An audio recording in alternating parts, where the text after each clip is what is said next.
தம்பி ரொம்ப சோகமாக இருக்கா? ஐயாண்ணே வேலையே டென்ஷனாக இருக்குண்ணே. அப்போ வேலை கிடைக்காம பைத்தியம் அலையிறானே, வேலை கிடைச்சும் பைத்தியம் அலையிறானே, முடியலண்ணே என்னால். அடிச்சிட்டால எப்போ பார்த்தாலும் நச நச நச நசன்னு ஃபோன் அட்டன் பண்ணாலே அங்கே கூட்டு போ இங்கே கூட்டு போங்கிற போன சும்மா இருக்கிறதில்ல, அதை வாங்கி கொடு இதை வாங்கி கொடு, அதை வர நொட்டை வேற சொல்கிறா. முடியலண்ணே, ரொம்ப டென்ஷனாக இருக்கேன். யாராவது மதிய தூங்க விடுறாங்களா? ஏய், அண்ணனை வீட்டில் வந்து படுறான். அண்ணா புளிடா, முன்னாடி பொட்டி பம்பு மட்டும் அடங்கியிருப்பான். அந்த லெவலுக்கு வச்சுக்கணும். ஓகேவா? இப்போ பாருங்கண்ணே. ஏய், ஒரு வாட்டி ஃபோன் எடுக்கலாம் தெரியாது உனக்கு?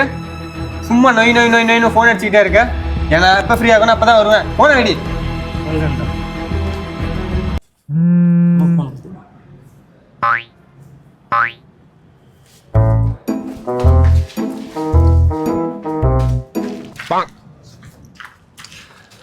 ஹலோ, சொல்லுமா. கடைக்கு தான் வந்திருக்கேன். ஏன் நீ சொல்கிற பொருளாக வாங்கிட்டுமா? எல்லாமே கட்ட வாங்கினா அண்ணாச்சி. ஒரு 1/2 கிலோ முந்திரி பருப்பு தானம்மா? முந்திரி பருப்பு. பாத்ரூம் கழுவிட்டோம்மா. பாத்ரூம் வந்து விளைக்கிறேன். 5 நிமிஷத்தில் வந்து வீட்டில் இருக்கான். சரிங்களா? சரிம்மா. நம்பி வேற. ஐயோ, வேறொரு நபருடன் தொடர்பில் உள்ளவர். வேற தொடர்பில் இருக்கியா? ஐயோ.